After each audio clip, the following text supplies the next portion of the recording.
What is going on, ladies and gentlemen? Thank you all for tuning in to Southpaw's Tales from the Barstool. As always, I am your host, JD Southpaw, founder of this shit show. And to my right, as always, is my beautiful wife, Kat. She is the brains and the brawn because I'm pretty much fucking worthless. Oh my God. You know, it's so funny that you put brawn on there and I didn't know it because I was looking at your shirt and I was like, damn, you look like the brawny man. I kind of want to wipe up some messes, if you know what I mean. Like I thought I looked like Jax Teller if you ordered them from Wish. No, I like it. I'm totally digging it. I'm into the lumberjack. This was a birthday present for my mom, and moms usually fuck shit up, but I like this. You know what? If I wanted to have more babies, I would have been thanking your mom right now. But that is a dangerous shirt because I'm totally taking it. No more babies. No more. So tonight, hi, Betty. Thank you for the shirt. Your son's gonna get laid because of it. You're welcome. Thanks, Mom. Thanks. She's my wing mom. Oh, wow. Wow. I don't even know what to say. I'm like, wow. So tonight we're going to bring on another podcast host, Patrick Faulkner, also known as Pete or Peter or Paul. If it starts with a P, he'll answer to it. He's the host of Knock and Talk. He's a prior Air Force veteran, probably law enforcement. We'll delve deeper into that shortly. Don't ruin it. I know nothing about him. Don't ruin it. But we're also going to do something a little bit different. Is if you've ever been out to a bar, you know that they always have a coffee pot on hand. Every bar does because some people like being a wide awake drunk. I'm one of them. So that's what we're drinking tonight. This is our excuse for not being able to drink because we both have to work tonight. That's why we're pre-recording. So we're not going to be drinking. We're going to be drinking coffee, and that is not enough coffee. It's enough for the show. Oh man, that's so. Coffee is something everybody does a little bit different. This is one of those things that everybody's preferences are different. Mine is, I take my cup, 2 ice cubes in there, I pour it over because that way it's immediately the right temperature to where I don't burn the roof of my mouth. You're so sweet with your little ice cubes. Nope, just 2 ice cubes in a big ass cup. And then since I've cut sugar out of my diet, I'm using Truvia, which is like the stevia sweetener. I'm getting a head start on next year's bikini season. Trying to get this bikini bod back in line. So, Kat, describe how you make your coffee all crazy like. Well, you know what? Most of the time, I will just I could drink it black. I went on a diet for 2.5 years, so I got used to drinking it black, and I'm okay with black. Awesome, great. Don't even need sweetener most of the time. Sometimes I like a little sweetener. I have to go with the sugar-free though, because otherwise, no, I don't do a lot of sugar anymore. But when I want to be a fancy bitch, bitch, my bougie bitch side, JD bought me a frother. So this is a cheap version of a cappuccino, whatever you call it. I don't even know. A double Al Pacino mocha latte. I make my own fancy bitch shit. My basic bitch starter kit here. So what I do is I take a small saucepan. I pour a little. You can use cream, like heavy cream, and then you can add vanilla and brown sugar. Just as good. I don't have cream. I ran out of cream because I use it when I'm cooking. So what I use is half milk, half sugar-free creamer, and then add some vanilla, add some brown sugar, and you basically heat it up.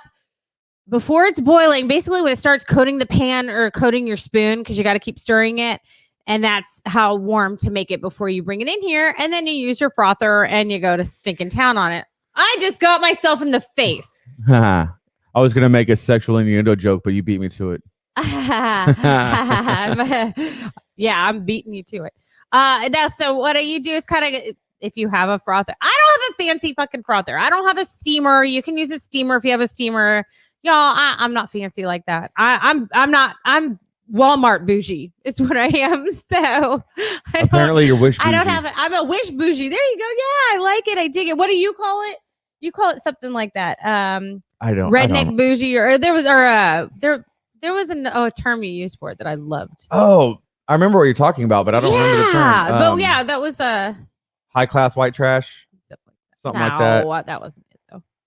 So right now I'm just frothing the fuck out of it. So basically it doubles in size and you're done. But really I like a lot of frothiness. So while you're frothing, I'm going to go ahead and start reading some of the sponsors here. See if I care. We can't do this shit show for you without our sponsors. We love each and every one of them. We've used most of their products before they ever sponsored us. If not, we've known these people before they sponsored us. So it's not just, I'm not just paid to do it. I actually enjoy the company of these people.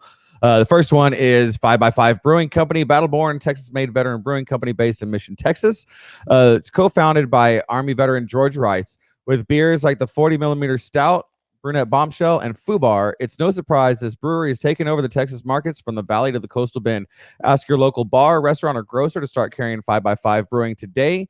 You can reach them at 5x5brewing.com, facebook.com/5x5brewing. You can call them directly at 956-445-5421, or you can email them at info@5x5.com. Our next sponsor is the Legion of Loan Officers, founded by Air Force Security Forces veteran Nick Carpenter. Oh, Nick. Oh, Nick. He's been on the show. Nick. Actually, I think I don't know. No, we haven't had George Rice. Well, George we was went on. to No, the, George did a whole. Remember, because he went to the store to buy right. cigarettes in the middle of the That's show. right. And the guy was like, "What's up?" Like on the show. That was Yeah, really that was funny. crazy. But back Fucking to the George. task. If you've ever visited George at his brewery, same way. Hey, you want a tour? Yeah, sure. Where'd he go? He's gone. He's a man of many places. But next to the sponsor is the Legion of Loan Officers, founded by Air Force Security Forces veteran Nick Carpenter. Legion of Loan Officers is America's mastermind for smart mortgage professionals, where you can learn to attract 10 realtors you love working with. Get your free copy of Nick's book, The Loan Officer Strategy Guide, at loanofficerstrategyguide.com. Just pay his wife some money, like the small handling and shipping fee. You can also find him at facebook.com/Legion of Loan Officers. Even if you're not in the mortgage industry, this is a really good community to get a part of. A lot of the information that they pass around is something that can be transposed into whatever your profession is. I sit in on their meetings on Fridays sometimes. They're awesome. What? Oh, no. I'm not representing. I'll be right back. Oh, no. She's got to go. So I'll finish the sponsors without her. Oh, no. So our next sponsor is OMOG Construction, founded by Marine vet Seth Knox and Matt Anders. They're general contractors serving the greater Houston, Texas area with a focus on concrete. No job too big or too small, from residential to commercial and industrial foundations and pads. OMOG Construction has you covered. You can find them at omogco.com. That's omogco.com. Facebook.com/OMOGCO, or Instagram OMOGCO. That's OMOG stands for one Mexican, one Wedo. Wedo is Spanish slang for white dude. Our next one is somebody that's been on the show. He likes to stand up to wipe his ass. The Veteran Talk Show, founded by Ryan Smeltz. A soldier, an airman, and a Marine walk into a room. The Veteran Talk Show is the punchline. Veteran Talk Show is more about the veterans on the show than the ones who watch it. An unorthodox version of therapy. They talk about the things with each other that they've never told anyone else, at least until now.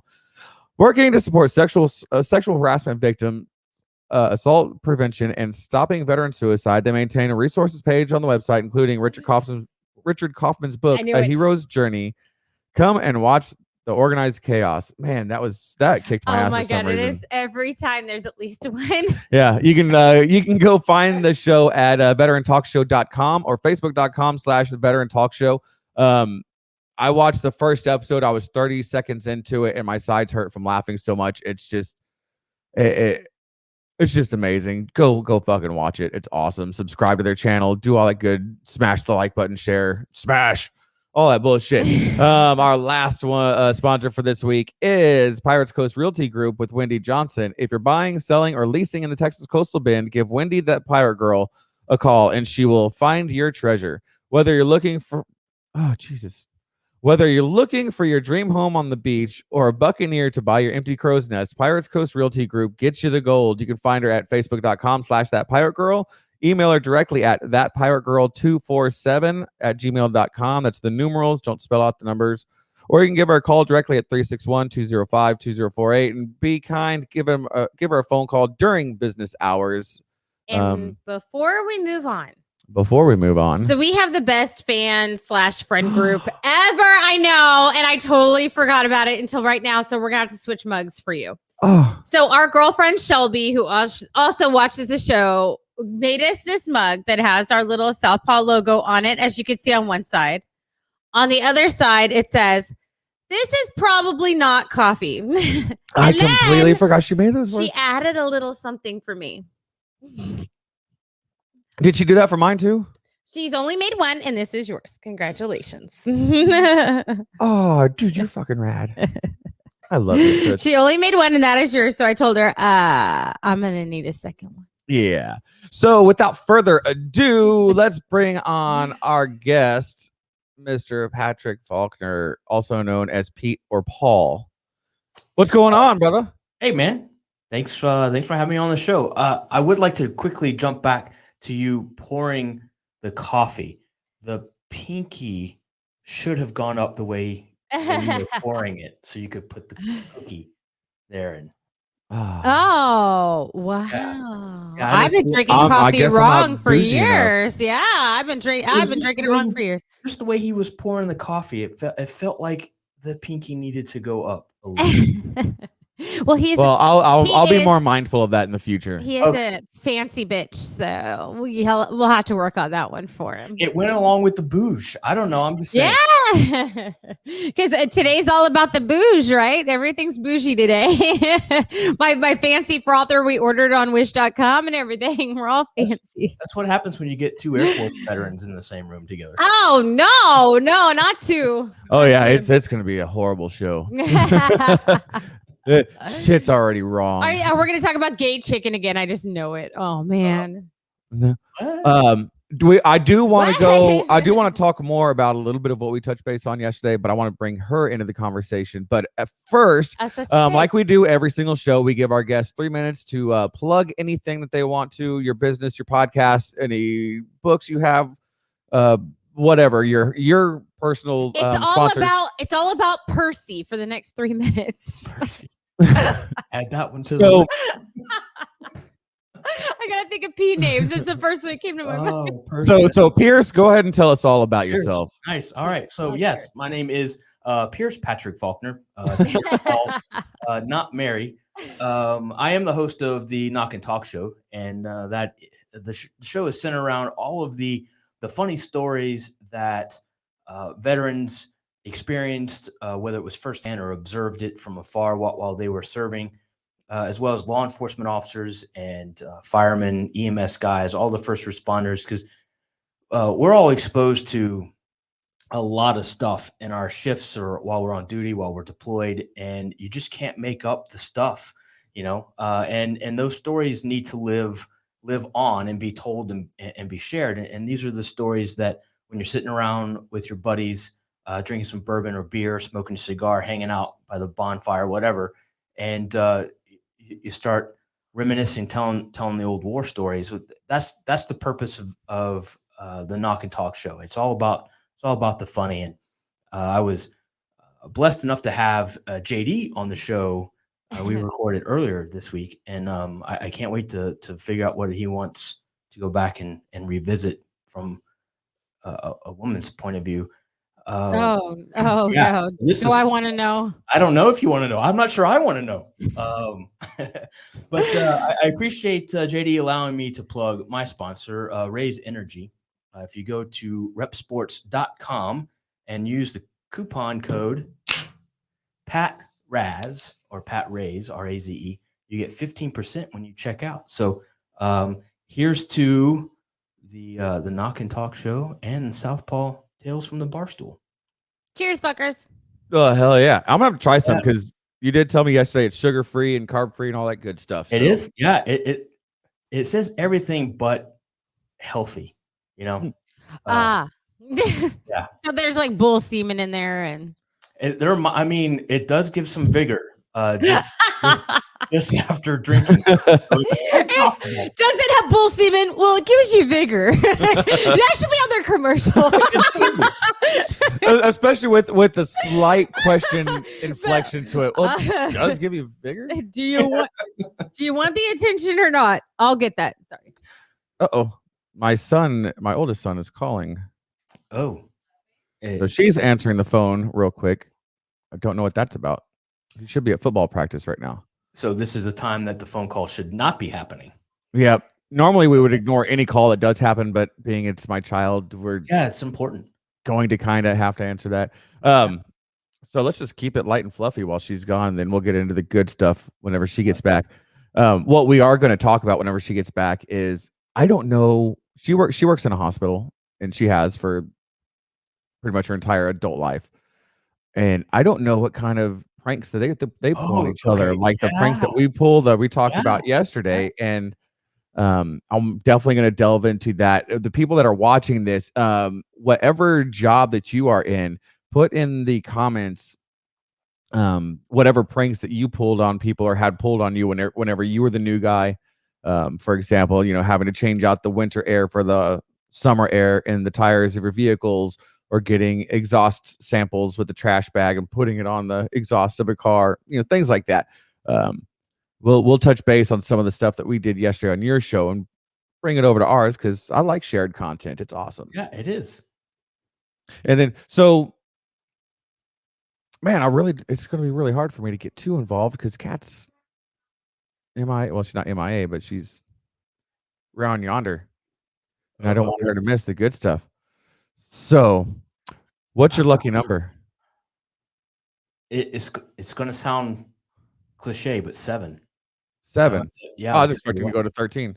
No, 7. My very first badge number when at my first police department, my badge number was 707. The second police department I worked at, my badge number was 397. The third department that I went to, it was 137. And then my fourth and final department, it was 17. So do you remember the old show? Hey, I had something to say. Hold on. Dragnet. yeah. Yes. Do you remember the badge number off of Dragnet? It was No. 714, because the actor's favorite that's number right. was 7, and then That's it was 7 and then double it. So it was 3 times the luck. Yeah. So Pablo, I don't want to be like throwing destiny out there or anything, but my birthday is 7/7. So well, hey, looky there. so I'm late double lucky. / early birthday. Thank you. Yeah. It's like- I've said it now, so if I forget later, it's already recorded. I have oh, Yeah. oh, well, Yeah. that's cheating. That's what that is. That's cheating. said. That's smart. So, Kat, I wanted to ask you something to share with Awesome. me and Patrick, because Oh. yesterday Patrick and I were talking about pranks that we will pull on the new people. You've heard some of the stuff that Yeah. I've done. I don't know any of the pranks that you pull on new people, or that were pulled on you in the hospital. We talked about it a little bit it's on just this show. it's just been not as in depth as I'd like to. So tell Philip and I all about the. I'm gonna start writing all this down. Pablo Pierce. Go ahead. Yeah, Philip. I mean, I don't know. There's definitely times where like I've used some of your things, like told them to go ask for fallopian tubes or phalanges because we need them for our intubation boxes. And they're like, well, where do I find them? I'm like, go to the emergency room. Well, the nurse keeps looking at me strange. Go to the doctor. He knows where the fallopian tubes are. And it's like, and you'd think they're medical professionals, they'd know, and they don't. And so I'm just sitting there like, you should have done at least one biology class, one high school health but class. really, it's really not that. Like it's not like we sit there and like not purposefully. Like I said, I brought up the story of when I was in school where I got razzed, where they sent me in there to check on a patient. I was checking their stats or breast sounds, and I'm like, I'm not hearing any breast sounds. Their stats aren't showing up. Well, the guy was dead. And so I was like, I gotta call the code. He runs in. He's dead. He's been dead for hours, like freaking, because I was like, oh my God. Like I didn't know what to. I was a student. This is like my 3rd day of clinicals. Like it was terrible. Yeah, awful. But it worked. But no, it's not. We don't do a lot of razzing in our department or anything like that. Like there's times we're just fucking with each other, and we totally do that. But really, it's in really critical situations where it's totally inappropriate, and that's where we shine. That's where you're supposed to. Yeah, I just thought of something that you should do. Codes are filthy. I'm so glad they're dead because man, the things that they would hear us say during codes are just you need to send somebody to go get a vial of AIR. AIR. Yeah, Air. Yeah. Got it. We used to send on the rig. We would send guys to go get a 5-gallon bucket of AIR, and they would walk around the site for like 20 minutes looking for a bucket labeled AIR. We don't have acronyms like that. You know what GP is? General Purpose Cleaner. GP. What? GP, general purpose, like general purpose cleaner. Okay, great. No, yes. Okay, I was going to say, ask somebody to go get a bottle of GP and a bottle of Canine Pee. Okay. K9P. K9P. K9P. But you don't put the stress on K9. You make it sound like it's all one Got thing, it. like K9P. But again, we don't use acronyms a lot like that in the like military, police. Yeah, y'all would totally get that. So I'm not a first responder. I'm a frontline worker. So we're more, we're just very inappropriate in very stressful situations. And that's our coping mechanism. So lots of jokes. Like we had this baby delivered, and I've talked about it before, where it was like, basically his eye first. He came out, so we were having trouble getting him out, obviously. So we had to like C-section him, push him back in to get him out. So there's a nurse who's got her hand up the mom to push the baby back so that as a C-section, they can get him out through the C-section area. It's gross. It's weird, but it happens. So it's already a stressful situation because we couldn't find the baby's heartbeat. So we're like already like, holy shit, this is going to be bad. Well, he comes out and the baby's fine, but he's swollen right here. His eye is all but swelled shut and it's big and it's like this protrusion. And I just was like, he looks like Sloth off the Goonies. And no, that's the problem. I said it so that our area could hear it. The doctor, the nurse, and me, who's with the baby. He looks like Sloth from the Goonies. And here goes our Neo. Hey, you guys. So the mom and dad literally like, say from their C-section position, what? And I'm like, oh my God, dude, you got to bring it down. Bring the level down. Yeah, so like one the level down, man. One sentence of that made Justin Timberlake pop in my brain. What? We're like, I'm pushing baby back. Oh my gosh! Yeah. Stop! Wow! Get out! JDHD strikes again. Get out! No, I mean, we just say really inappropriate things and really filthy jokes, and that's just a part of it. Like somehow we got onto choking in the department. Just a bunch of married women around talking about our husbands choking us. Like, hey, it's just we are. So anytime someone like I have a patient say, "I'm sorry, that was inappropriate," and I'm like, if you offend me, I'll buy you a cookie. Like seriously, it's not. I don't think it's possible at this point. So that's why when I married a veteran and he's hanging around his veteran buddies. Smooth transition. If you've worked in an ER for a year, you've heard it. Yeah. Trust me. ERs are the filthiest. So in the Air Force, you were a plane mechanic, right? Yes. And then you ended up being a cop in the real world. Yes. How the hell does one make that transition? Like he was what? From he worked on jets and then he worked with dogs. Fun. I'm like, that's just such an awkward transition. Because you were SP and you did canine handling in the military, right? So that would have been a more understandable transition. Yeah. So when I got out, I got out in 1999. So we were peacetime outside of Operation Southern Watch. The two deployments, if you want to call them deployments, that I went on. So we were still peacetime. And getting out then, being a veteran was no big deal. There was no incentives to hire veterans. There was no, hey, thank you for being a veteran. It was just a job you did, and now you're done with it. So when I applied to avionics jobs when I got out, I was repeatedly told that I was too military specific and overqualified for every job I applied for. And that went from Delta all the way down to the small aircraft. Delta, the brand? No, the company, the Delta Airlines. Yeah. Yeah. So I mean, I was stationed at Moody. Excuse me, there's a little of the vigor. I was stationed at Moody. No, was that the bull semen that you just does your breath smell like his cock? I don't know. Tell me. Can you smell? Hey, calm down, Preston. Oh, sorry. Continue the story. Preston, that's a good one. Yeah, I'm keeping a tally. So when I separated, I moved from Valdosta, Georgia, up to Atlanta, and so there was a bigger job market, obviously, in Metro Atlanta than there was in South Georgia. So I tried applying to all the big name brand avionics jobs. Delta, United, all of them. And there was no need for attack control system specialists on a 737. So at that point, I was qualified to do the same thing I was before I went in: a fireman, a garbage man, or a policeman.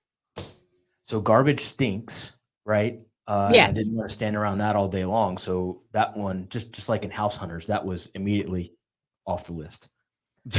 Oh, she loves. We're doing shows. a House Hunters version. Yeah. So property 2, if you will, firemen, they're crazy. They run into burning buildings on purpose, and that's just crazy to me. That's my dad. Her dad retired as a fire captain or fire chief. Fire chief. Bless his heart. I couldn't do it. I mean, that's just, you're purposely running into something on fire. So I said, all right, well, where else can you drive fast, carry a gun, mess with people, and get paid for it? And there you go. So the Bible school answer to that question is, well, I just wanted to help my community after serving my country. Yeah, I know. I was so disappointed by your explanation. How dare you? How dare you tell the truth? Damn, you have a logical reason. How dare you reason tell the truth on this show? 24 years old, I get to carry a gun and save the world one call at a time. So so that's every damsel in distress at a time, you dirty bastard. I Presley. need to address something real quick. I was not a canine handler in the military. I worked alongside with canine the whole time. Sorry about that. Basically they have what's called an alpha. So if somebody was police 1 was their call sign, police 1 alpha is the one working with them. So if police 1 happened to be a canine and I was their alpha, I was working with them. So I worked with them a lot. I learned a lot of the tricks and the trades, but I was never certified as a canine handler. I'm not so sorry. I'm not trying to call you out. I just don't want to take credit for anything that I didn't do. I don't want to. I'm going to start calling you by different J names. So calm down. Calm down, John. Hey, let's not take Pacifico's thing here. Hey. Joey doesn't share food. JD we were on a break. JD doesn't either. Oh my God. Pivot! So my wife and I, we were moving something around this weekend, and she brought out the pivot. It was pretty funny. Yeah, I love it. That's my favorite episode right there. That's gotta be. I work with a lot of young bucks. Like I'm like the second oldest or third oldest on my crew. Shocking. And we were carrying shit up, and I'm like, pivot, and nobody got it. And a part of me died. Whoa. Like I don't even sad. like Friends. And sad. but it's a quintessential moment in time for our era. That was like a cinematic event. Okay, that is not a Friends fan thing. Everybody knows Pivot. Like that's crazy talk. That's like the soup Nazi thing. Like I think pretty much I don't watch Seinfeld, but I think everyone knows the soup Nazi thing, right? No more soup for you. Yeah, no more soup for you. 1 year. Well, yeah, there's shrinkage. The term shrinkage was never around until Seinfeld brought it up. Oh. Yeah, there was. It was edge. Yeah, so that term was non-existent prior to that show, and now it's something that every person knows. And it's one of those words you don't even need a description to know what it is. You know what it is. God bless television for making our lives better. And like I'm the same way with like with The Office. There's like 100 different like sayings in The Office that I use all the time. And if you use them and someone watches The Office, they know. If they know, they know. But if they don't watch The Office, they're lost. What's your guilty pleasure with TV or Netflix or whatever? Yeah, so pretty much all the ones you've mentioned. When my wife and I get home from work, our together time starts at starting to fix dinner, and we'll put on either Seinfeld reruns, Friend reruns. The Office is one of them. Her favorite was Frasier, and that was what she had to watch to go to sleep to every night. So there's 11. I can go to sleep to that show. Yeah, there's 11 seasons to Frasier. And it was on that long? Yeah. Holy crap. Yeah, it was on a long time. I knew it was on a while. I can recite ahead of almost every episode. We've been 7 We have a years. couple of movies like that. We have that movies though. we have don't- like 5 or 6 movies we that don't we go watch to a sleep show to while we go every to sleep, night, but 'cause yeah, it's- we have movies. if it's something that she hasn't seen in a while or never seen has before. never seen, I can't fall regardless how asleep to it. tired she is, she won't be able to go to sleep. Me, I need it to go. I need TV, Yeah. even if it's something I've never seen, or else my brain doesn't shut off. And I don't Um, need the TV as long as my fan's on. I'm good. Oh, But you and your fucking I fan. have to have my fan. So yeah, our movies are Ready I Player love One. Which Yeah, one? Ready Player One. It's to the point we've seen it so many times. I know when the next song He knows to be about the queued soundtrack. and it's going to He be knows the soundtrack. as it's playing. Yeah, I've never seen it. It's good. Oh, you gotta watch it. It's It's a good good. flick. Yeah, it's What are good. the other ones? Oh man, Balls now- of Fury, Balls of Fury. Clue, Yeah, Clue. Clue. Okay. which Paul Rudd and Ryan Reynolds Jurassic are Park. apparently redoing. Believe it or not, Jurassic Park is one of them. The original Jurassic Park. And they're doing auditions for Clue the musical locally. The and Mummy. I can't wait to see that. No, you watched that. I watched The Mummy. Okay. Yeah, she likes the Some I Mummy. like The Mummy. Okay. Shut up! Don't judge me. I hear your voice. I hear your voice, Peyton. Don't be judging. Damn.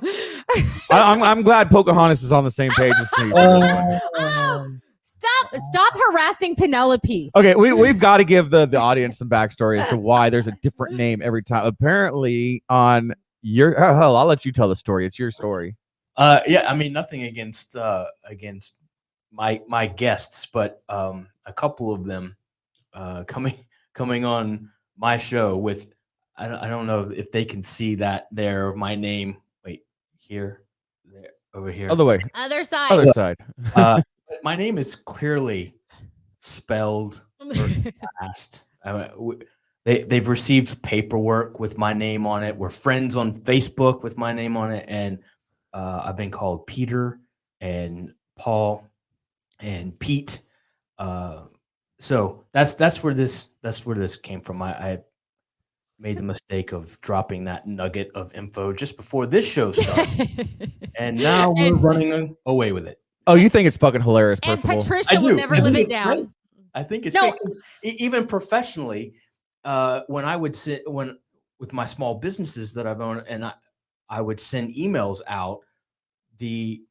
My email address is Patrick @ and they would always respond back with Peter or Paul, and I don't understand why they're not even spelt similarly. They're not pronounced anywhere close to each other. So I don't know where. Yeah. But I don't so know. it's not the first time it's happened, but it is the first time it was recorded and played. And if you'd like to go to the Knock and Talk channel on YouTube and play those episodes, there are 6 available for you. You'll see what I'm talking about. I'll be number 8 whenever it airs. Yeah, you will be. Well, they call me. Final edits on that will be tomorrow. By the way, People have a tendency to call me Pat with a P, and that grates my nerves. I hate it so much. Or Catherine. You know what? Even Catherine, it's like, okay, it's Kathleen, but thank you for trying. Like, because they think, they call her Kat, so her name, they want to be more professional and think that my name's Catherine. It's not Catherine, it's Kathleen, but thanks. I can always tell when somebody has harvested my information from Facebook or has bought my information from Facebook because I get the email, and on Facebook, my profile is uppercase J dot lowercase d because I guess I forgot to hit the shift button when I made my profile. And but when I get the spam emails, it's the same way. So I know when they've just harvested it and it has the Got it. autofill shit versus actually like, and especially when it's like they're trying to reach out to sell me something as far as being a small business owner, or they're a small business owner, or they're a media coach, or they're a marketing gurus, whatever the case may be. I'm like, oh, if you're gonna reach out to me, at least fucking capitalize my middle name, even though I didn't. Be better than me. If you want to help me, be better than me. Take my caliber, step it up. It's like It's not that hard to do. when- Just hit shift one more time. when I had kids, my mom gave me advice. She said, you don't have to be the most hard-headed or stubborn in the house. You just have to be one step above your child. And I was like, oh my God. And I've used that with JD ever since. Yeah. It is definitely a daily competition to see who's more hard-headed. My parents always told me that I would pay for my raising times 10. Mm. Yeah, I heard that too. So far, we've lucked out, but my youngest is 6, so I still have a long way to go to find out And if if that it's going to tenfold's be gonna come any back. of them, it's going to be him. Oh yeah, he's the one. He's the reason I'm glad we have good insurance. He's the reason and- there's a reason he came last. God's like, we're going to give you some practice and then we're going to give you the problem. like we say it and we're not even joking. This child is feral. Yes, he's feral. Being raised by squirrels or something. We're not sure. We had him in our 30s. He's the first one that I had in my 30s. The other two I had in my 20s, and I was too young to know how freaking exhausted I was. I had one in my 30s, and I was like, is he going to break something or kill himself? No, then I don't give a fuck. Just let him go. Yep, it's going back to bed. And why are you disturbing mommy's nap time? Just kidding. No, it's not that bad, but still, it's like, it's one of those, you just learn to pick your battles by that point. So you're just like, Yeah, because you went through the practice children first. I did. Yes, I worked out the kinks with the two But I older ones. Honestly, you and I are both the youngest, and I can see Yeah. from a parent's point of view now, like I can see where my brother and sister always told me, "Oh, you have it so easy compared to us." Because as a parent, I know we were a lot harder on Daniel because we didn't know Daniel's our oldest. I didn't know which battles to pick and choose. No. It was I chose every battle. Right. Yeah. And it was Everything was there was a battle. hard line in the sand for everything. Yes. And then The second with one more came and more along children, so quickly. you know, okay, this one really isn't worth fighting, or I just don't have the fucking energy. Well, I pulled a honestly, double today. our second one came along so quickly, way sooner than we anticipated. So we were on She that. likes to fuck. As you were. I'm not disagreeing with you, but now it's just for fun. So there's that. Raising the bar. Hey, I'm just gonna tell you, we put that 1% in birth control. We did that. Yeah. We have two birth control babies, so we are that 1%. Wow. So yeah, just saying. But you have how many kids do you have? Just one. Just one. Just one. Oh, And he's in the that's army, so adorable. I'm paying for my raising. How and boy, girl, Boy, how old? 24. 24. Wow. Yeah. So You're old enough to have a 24-year-old. Wow, Did you have one when you were right? 12? Yeah. No. No. 20. I was 20. Is he still in the house or is he gone? He's at boot camp right now. This is week one for him. Wow. Did he go Air Force as well? Did he follow in your footsteps? Army. Army. Oh. So he didn't do well on his ASVAB? Oh, stop. That's mean. He could have done better if he studied, but no, he's following in my father's footsteps that was in the National Guard. Okay, cool. Oh, Today, okay. not to bring the show down, but today marks the 2-year anniversary of my dad passing, and my Oh, son and my dad were very close. And when he made the decision back in the spring that he was going to finally do it, he said, "I'm doing it for Granddad." So it's kind of hard to fight Oh. that. Yeah. Yeah. Dang it. That's really sweet. And I was going to say something really filthy. Right. I mean, he's in the Army now, so it's not like he's not going to hear it later. Well, I was going to ask, okay, now that he's out of the house, is it just like nothing but sex all the time? Because that's what I imagine when my kids move out. It's just like everything that's a surface area will have some residual on it once the kids are gone. So this is really good and lots of vigor. That's no fun. That's no fun. I need something to look forward to because this poor guy is like, I'm not a fucking machine. She hasn't even reached her sexual peak yet, and he's terrified. And I'm like, yes. I'm so dehydrated all the time. All the time. Drink more water. I know. Drink He's more like, water. can you bring an IV and a banana bag home, and then I'll give you one more. Like, and I'm just like, damn it. Banana. Banana bag. The potassium bags with the potassium and all. Yes. Those things are amazing, especially for hangovers. Hangovers. Yeah. Is that what you need it for? Yeah.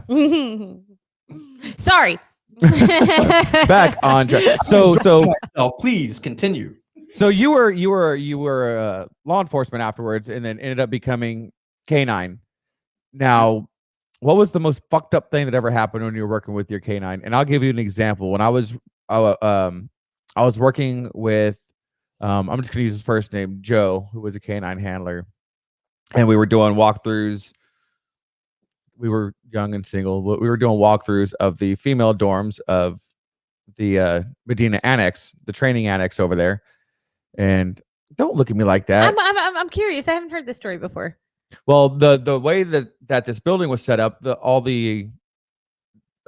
hallway went through the center, and the doors opened to the center of the building, not to the outside. Kind of like it was a hotel, not a motel. If right. That paints a picture. Well, we're on the second floor, like halfway down this hallway, and his dog just stops, squats, and takes a shit right in the middle of the barracks hallway, just right there. Mm-hmm. And it was pungent. I mean, it was squidgy and just horrible. And I didn't have to clean it up because I wasn't the handler. I'm just laughing. And he's super fucking embarrassed because all these young hot gals are opening their doors like, what the fuck is this smell? Because it was so bad that it was seeping under their doors, the little crack between the door and the carpet. Oh, and just you can see how the odor spread by how the doors were opening in succession either direction down the hallway. And so he had to go find some tissues to clean this shit up, literally. Mm-hmm. So did anything like that or better ever happen to you? That's quite an opener. Yeah. Well, now that my dog shit on your porch, you want to go out sometime? Like, yeah. So, I mean, that's it's probably more common than people realize. So my dog was a 43-pound chocolate lab, female chocolate lab. We were a narcotics team, and she was fantastic. I mean, she made me look like I was a spectacular handler, and I was mediocre at best. She was just a phenomenal dog. Well, we went to the local college for like career day / law enforcement appreciation, career fest kind of thing. And I was doing a literal dog and pony show. Finished up the show, went on a long walk around the exterior of the building and everything, and then went inside to get some water. And the college president wanted me to bring the dog inside and up to his office to see the dog. And well, as I'm walking through the student center, I'm walking, and then all of a sudden I'm dragging, and I turn around and look, and there's a very healthy walk and drop happening. Oh my God. And breadcrumbs. Yes, I guess. This is some Hansel and Gretel shit happening. She wants to find her way back. That's it. Yes. You know what? Not looking back, that had to be it. She was a high drive dog, so she was on an extremely high protein diet. And you want to talk about pungent. Oh. I mean, there were students in the student center, and we were walking in the carpet section trying to do like a little cut through, and it was a nice green carpet. And they were sitting at the dining tables eating their snacks and drinking their Starbucks coffee and whatever. And then as it's happening, of course, everybody starts laughing. And then the staff member from behind the counter starts running out, yelling at me in broken English, like, no, poo, no. and I'm like, I'm sorry. I let her finish and I'll clean it up. And she's like, no, you can't throw here. Because I was trying to put it in the trash can, and she wouldn't let me throw it away in the trash can. So I was by myself. I didn't have an alpha to help me. So I didn't help pick up the poop. I just laughed. Well, yeah. Wasn't my dog. Maybe it's Mark's now. And walked to a bathroom, and like it's just sitting there. And when I come back, that same staff member had the caution wet floor triangles. Oh my God. Oh, that's awesome. I wonder if they mark that occasion every year, like it's the day of the deuce. Watch where you walk. This is Phoenix Faulkner Day. Phoenix. There's another name for your list. Phoenix. There's another one. There's another one. Yeah. Yeah. Oh, So, I man, mean, so- that happens. I mean, it's like canine training 101. I mean, it's the first thing you're supposed to learn. There will be shit. Learn Just the know dog. it now. And then make sure you take the dog out on a very long walk before you go inside. Make sure that there's what's called complete evacuation. And it was just inside. She completed it. There was plenty outside, but before we came inside, I felt like she had to be done. Just the sheer quantity that was outside. And she was such impressive. a small dog. There was she had to have been storing that just for that occasion. She's like, "Fuck you, Peppy. Yeah. Keep me in that kennel a little long, will you?" Pepper. Call him Pepper. And it certainly wasn't Poppy. That's freaking nuts. Yeah, no, I don't work. Well, okay, look. I say I don't work with things that shit. I work in the medical field. But the good thing is I work from the waist up. I don't have to deal with that. That's why I didn't go to nursing school. I'm not wiping asses. Okay. All right. So I've got a waist up medical that, I mean, it grossed me out. I don't like dead people now because of it. What? So, you liked dead people before? They didn't bother me before. Oh, okay. I was like, wait a minute. Yeah, they didn't. I mean, they were just there, right? They couldn't do anything. They were just there. I mean, they bother me with all their laying there motionless. You lazy bastard. Get up, get a job. Judging me with their cold, dead eyes. You get in the body bag. I don't want to put you in there. Anyway, so I got dispatched to a welfare check on a guy that hadn't been seen, an older man that hadn't been seen since, I think it was Friday, and this was on Tuesday. So we get to the apartment door, and you can smell it. It's coming through the little crack underneath the door. He's DRT. You know it before we get inside, but we get inside, and yep, he's dead. So we start calling the necessary resources. We call FD. They come run the strip, call it, and then we call the ME to come out. He brings his little helper, and this was a big man. So we're supposed to help get Mr. Smith into the bag. And I had his shirt from the collarbone up here to like pick him up and hoist him over. And the guy that was down at the feet picked up first. And when he did, Mr. Smith went bleh, and threw up all that stuff that was in his stomach on my boots, my pant legs. It was absolutely disgusting. It was probably the most disgusting thing that has ever happened to me while I was in law enforcement. I've been to suicide scenes where somebody has swallowed a shotgun and there's stuff, everywhere. Yeah. This was disgusting. He threw up on me from the afterlife. Like, no.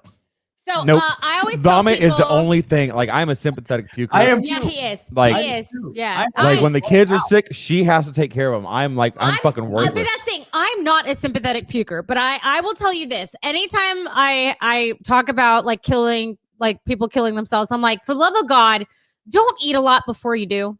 Because we're going to try to save your life. Either sign your own damn DNR or something. But if we're going to try to save your life, don't eat everything in your fucking cabinet. So we had this guy who decided to eat everybody's last meal, your last meal, my last meal, everybody's fucking last meal. He emptied out his fridge, he emptied out his pantry, all into his stomach, and then decided to shoot himself in his femoral artery and bleed out.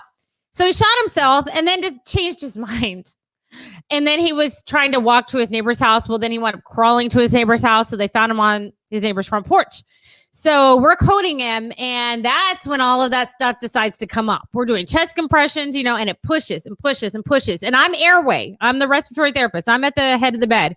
So it's just spewing. And there's steak and there's shrimp and there's Funyuns and there's Tabasco sauce. And I'm like, and I swear to God, I got a whiff of Fritos and I went, and the doctor's like, "You okay?" I'm like, "Yeah, I'm fine. But I'm like, and I'm just sitting there trying not to puke. And I'm like, I need towels. And we can't even get the tube in this guy because we can't see crap. Because every time we try to even look, more comes up. And I swear to God, he ate everything in a 5-mile radius and then decided to kill himself. So I want to backtrack a little bit. Yeah. beep. Did you? Beep. I want to make sure I'm understanding this right. That he tried to commit suicide by pretty much shooting himself on the inner thigh. Yes. Hey, it worked. We didn't get him back, but there was blood. But that's got to be everywhere. Yeah, you artery you bleed out, but it's not fucking as fast as they show in the movies. You know, It's not. You're not dead in fucking the 8 femoral seconds. Artery, you'll bleed out. Yeah, but not in 8 seconds like what you see in minutes, not So hours. it's still got to be painful. Yeah, It's still gonna be. Oh yeah, and he did it. He got to have an open casket, Yes. right? Yes. Well, that would be the only thing I would think of why somebody would do that, was so Mama could say goodbye to him or something. I don't know. Well, since we're on the suicide I mean, thing, did he do a good job if he was trying to commit suicide? Yeah. Did he do a good job when he changed his mind? Not so much. Not so much, because that kind of inhibits you from walking over to your neighbor's house. So being stationed at Lackland, pretty much my entire Air Force career, and being law enforcement there, Lackland is the home of basic training for. My son just walked in. It's the basic training headquarters, so all the basic trainees for Air Force goes through there. Well, you would be amazed how many people have suicidal attempts, suicidal gestures. I wouldn't be. At basic training, and I'll paint you a picture of how difficult it is. Can you fold a shirt into a 6-inch square with? Oh, come on now. Some people can't handle emotional distress. These people are fucking pampered now, and they get butt hurt really basically easily. If you can fold clothes the way they tell you to fold clothes, and if you can make a really neat, pretty bed, and if you can put your fingers between your hangers, like what I still do in the closet, and have them evenly spaced, you're gonna pass. Yeah, we had seriously. Air Force basic training is a fucking joke. There's a reason all the other branches make fun of us. But it was at least once a week we were responding to a suicidal attempt, suicidal gesture. A lot, I'd say at least 50 to 60% of them where they would sneak to the BX or the Class 6, which is like an on base store, and buy the orange chewable vitamin C pills and try to OD on those. I'm like, look here, Haas, all you're gonna do is shit yourself for 3 days and not get the flu. Yeah. Congratulations, you'll never get COVID. Yeah, you're gonna poop a lot. That's all it's gonna. Or there was also your pee's color. There was also one guys that would try to OD on Motrin or Tylenol. That might work. That might work. Tylenol. All it would do is give them really bad kidney cramps. Actually, no, and you have can bent kill over yourself. and then You can OD on Tylenol and ibuprofen. Yeah, you can kill yourself. It does take a lot, but you can. We had a teenager do that who she kept ODing on everything for attention anytime her daddy told her no. So anything she'd find in the cabinet, she'd take. And so yeah, she was in and out of our emergency room. Well, then one day she took Tylenol and thinking, oh, it's not going to kill me. She was doing it for attention. She didn't want to kill herself. She just wanted her dad to cave. So yeah, she died. She actually did it by accident. So she accidentally killed herself by trying to kill herself. Was the pony worth it? And that's what it was. It was a horse. Yeah, see? Yeah. That's exactly what it was. She already had 2 or 3 horses. She wanted another one. And he said no. Well, there you go. I think we had a guy try to hang himself in the latrine with his shoelaces. Oh, wow. The first week of basic training. And I'm like, dude, it's Air Force basic training. Yeah, there was one that I responded to where the guy was on fire watch at night. So basically fire watch is where you stay up for 2 hours at a time and you're just making sure there's no fire while everybody sleeps. And don't let anybody in. And yeah, you don't let anybody in the door. You just sit there and make sure that nothing's on fire. Yep. But this guy, I guess he definitely had some mental issues prior to getting there. He took his tweezers and broke them in half. And while he was on fire watch over several nights, he sharpened those tweezers on the mortar between the bricks that were in the wall, and then ended up going in the shower, turning it on and slicing his wrist. And the secondary fire watch found him, and he didn't die, but he was definitely no longer in the U.S. military. Jesus, Mary and Joseph. In my Air Force. Yeah. Tweezers. Tweezers. So, welcome to hell. How did you die? tweezers. Okay, that's embarrassing, dude. Yeah. Think before you act. That's embarrassing. At least Ahmed over here, had a bomb in a car. Exactly. That's a little more impressive. I blew myself up. Oh, well, welcome. But tweezers, they're like, get over there. Damn you. I use the same box cutter that You Walmart. now work at McDonald's in hell because you killed yourself with tweezers. I don't know. McDonald's. No. You now work at Starbucks during pumpkin spice season for eternity. Oh, hell on earth.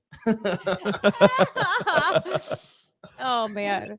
Hell on earth. Have to deal with all the Han Solo women. You know what's pretty fucked up is yes. Oh my yes. God, I need to get myself a puffy vest and knee-high boots. Yes. And the big, gigantic, like 3-foot diameter brimmed straw hat. Oh, for the summer. Yeah, I don't have a big hat for the summer either, man. I need No, to they wear those step for up. the winter with their No, fucking they scarves do and not. shit. They Oh, do I will not wear show a you the big memes. hat. Oh my God, are you crazy? The Star Wars girls do wear the big memes. The big memes. Or the big hats. Fuck. They wear the big I need more memes. coffee. I need more coffee. A big You meme. know what's really weird though is we just talked about vomiting, dead people, suicide, and none of us were bothered by it at all. And I guess it's an occupational thing. It's just we all just like. Oh yeah. I'm sure there's some people that are watching this I are guess like so. are like, what the fuck? Yeah. Oh, I could go. Oh, and I in could case go anyone, way deep dark with Right? in special victims unit. I mean, I had a case where there was a 4-year-old that told me something about sex I didn't even know was possible. That her daddy showed her what to do. So if you want to go deep and dark, no, don't. I don't want to hear it. I don't want to hear it. we can change the channel a little bit and flip the script and Nope, I don't. No, we're not gonna go that We're dark. not gonna go Okay, that dark. I no. like dark humor. I not will dark tell. something. I will tell. Like the most common question I get working in the medical field is worst smell. Okay, worst smell. worst smell. Drowning victim for me. I would agree.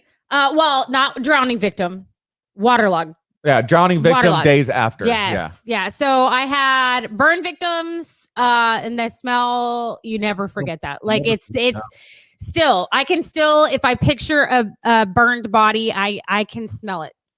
But the waterlogged body, they pulled one out, and we were the closest hospital off the water, so they brought it to us to be pronounced. But they called the code overhead. And I smelled it upon entering the emergency room, but we had to go, for some reason, we got called to the room, even though they just needed a doctor to pronounce the body. And that smell, that was by far the worst. The body had been in the water 3 to 5 days or something. It was real bad. Oy. I haven't smelled that, so this isn't a one-up attempt, but I have had the occasion to smell one that baked in a trunk all summer long. Oh wow. So it was parked outside of a Quick Trip. Oh wow, that's and the staff members found goo dripping from the trunk. whoa. And, when they popped the trunk, I mean, you could smell it before you popped the trunk, but it was dead dude goo. Rancid, that's what rotting it was dead body. goo, dead Yeah. goo that was seeping out of the bottom of the trunk. Wow. That's That's pretty nice. outside of You know why cops have bad senses of humor and very dark sense of humor? It's all the shit. you have that's So Paxton, I'll tell you, they're not going to take that body to the hospital to be pronounced, and they won't do that. No, that went straight to the cooler. It definitely needed Yeah. to cool off a little bit. No need. I'll pronounce him myself. We're good. Let me feel his pulse. Where's his arm? Is That's- it this goo over that's here? like I helped a buddy of mine clean out a house that he was renting, and he had to evict the renters. And I guess they hadn't been there for several months before the eviction happened. They just abandoned the place. And we went in and opened up the fridge and freezer, and it was 30, 40 pounds of just rotten meat that had sat there with no electricity for several months in this refrigerator. And you open it, and there were little creepy crawlers all over inside of it. And just the smell is, just instant. Like, I didn't puke, but it got all the way up to here. Nope. Like yeah. Nope. Like there was definite semi-solids that got this far. Semi-solids. Can I try that? Are you going to finish that? Hey, did you bring it up for the whole class? Let me baby bird that shit out of your mouth. But what else is great? Like, I vividly remember seeing my first gunshot victim, and how it affected. And what's weird is it didn't freak me out to the point you would think it would for being your first one. Like, I was super calm and I was more like, whoa, because I saw by the time I saw him, it was at Wilford Hall, which was the big hospital on base in San Antonio. It was the trauma center for San Antonio, so all the gangbangers and gunshot victims, stabbing victims, stuff like that would get taken there. Yeah, and we would have to go into. There's an observation room for the ER operating rooms, to where we would have to go and start taking notes and waiting for whomever was taking over the case. We could keep chain of custody if they pulled out slugs or any witness statements, anything like that. So there's a full chain of custody. So if it goes to court, whatever. Well, there was this old man who was brought in, old black dude. He was just sitting there watching TV, and somebody did a drive-by on the wrong apartment, and he was shot multiple times with an AK. And this dude, obviously in shock, but was feeling nothing, but was extremely lucid and having these conversations. And they have his shirt off and they're checking, and gunshot wounds do not bleed the way that they show on TV and movies and things like that. No, they don't. And the seeing the doctor just like putting his finger and just digging around for the slug, the slug. Yeah. And there was a through and through on the guy's armpit, right through the back muscle here. And actually, and you can see his finger go in one side and the tip of his finger come out the other. And I was more mesmerized by just how this dude was sitting there having conversations while a dude's fingers all inside of him. I'm a respiratory therapist. I'm not supposed to work on that. Well, we went through trauma training where they were like, okay, you're going to wrap your fingers, you're going to shove it into the gunshot wound so that it packs it and tries to stop the bleeding. It's almost like putting pressure on it, but you got to wrap your fingers, because if you hit a bone, you can cut your fingers on their shard bones. So they're showing you how to wrap and shove in there. And I'm like, So they never do that in the movies. I've seen it, and I've seen nurses and physicians do it. I haven't had to do it on my own, but if I was in a situation where I'd have to, I can do it. But thankfully I didn't have to do that. But you know what? I think the most mangled thing I saw was like motorcycle accidents. Oh, mine? And I thought that would freak me out, because when I was in school, I worked at the county hospital. So we had gunshot wounds, you name it. Lots of stuff. But yeah, there was a guy that they were like, you don't want to go in there because you're a student, blah, blah, blah. No, I want to see it. And I remember looking at it thinking, like it kind of looks like ground meat, and like you can see the bones, like the compound fracture, you see the bone shards and his foot turned around. And like, his skin and everything was ripped from head to toe. But I was like, I'm like, you can just in your brain kind of like, this is probably fake, even though it's not, But there was a time that I couldn't eat ground beef for a while because I had a call of a aggravated domestic on the interstate where the husband jumped out of the moving vehicle just to get away from his wife. And that's fair. It is fair. Unfortunately, the 18-wheeler that was behind him couldn't navigate the road fast enough to get around him and ran over him. And then 16 cars ran over him. Holy shit. The car was moving as he got out on the interstate, and he was strung all up Interstate 85, like between like two different exits. And that looked like ground beef. So we had tacos.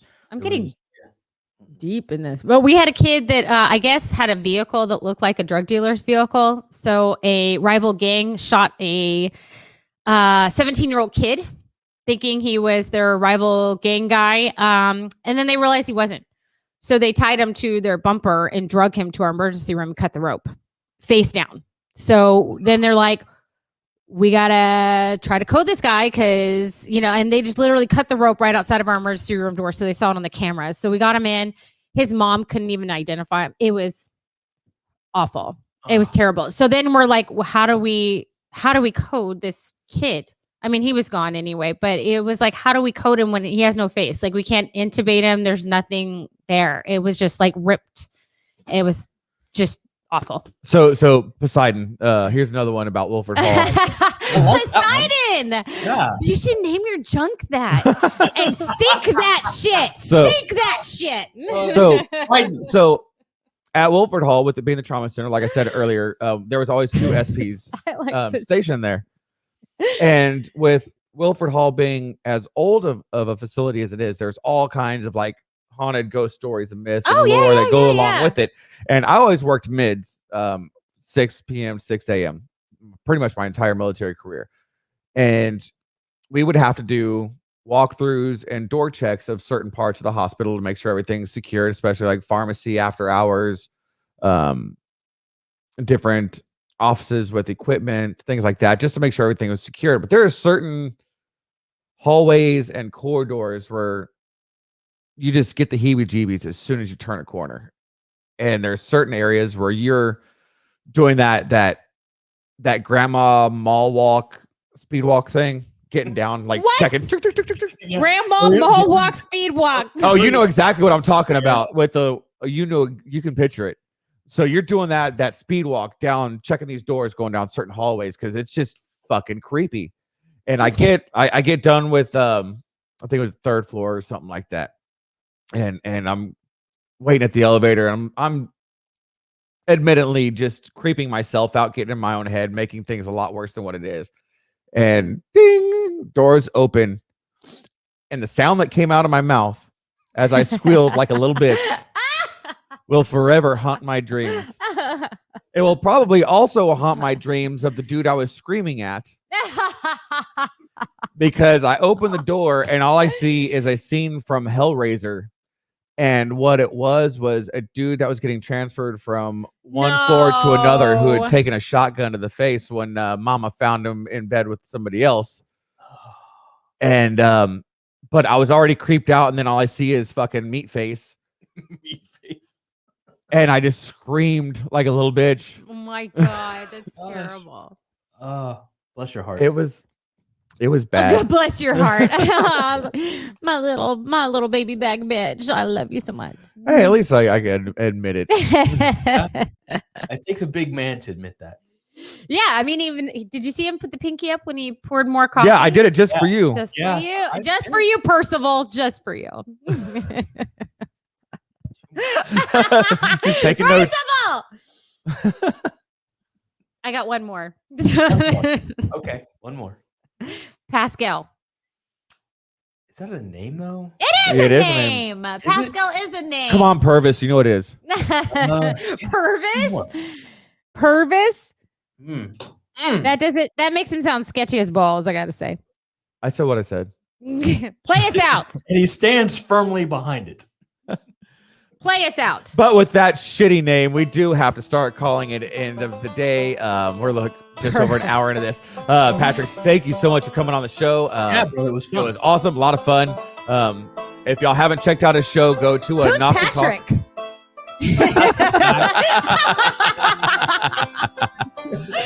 Yeah, we finally used your real name. Yeah, he's on tomorrow. He's on. So all this. Yeah, make sure you go to Facebook and YouTube and look for a Knock and Talk show. And message us if you want to be on next week's show, because we are going to actually have to pre-record it. So if you've got ghost stories and you want to share them, contact us, because we're going to pre-record it. So we're going to set up a time to talk with y'all. And it's going to be nothing but ghost stories that you have personally experienced. Message JD on Facebook, message me on Facebook, and we're going to set up a time for you, because we want to hear your stories, and we're going to tell you about the most haunted place we have ever been and lived for 12 long months. Because we couldn't afford to break our lease. So we're going to get into that story, and we want to hear yours. So go ahead and message us and let us know. As a reminder, you can go check out all of our old episodes at any of your favorite podcast hosting areas, Apple, iTunes, Google, all of them, all those places. All of the places. All of them. YouTube. Thank you again for all of our sponsors, especially 5x5 Brewing Company. Patrick, thank you again for being here. And ladies and gentlemen, y'all have a great night. We'll see y'all next week. Same beer time, same beer channel. We'll talk to you later. Bye.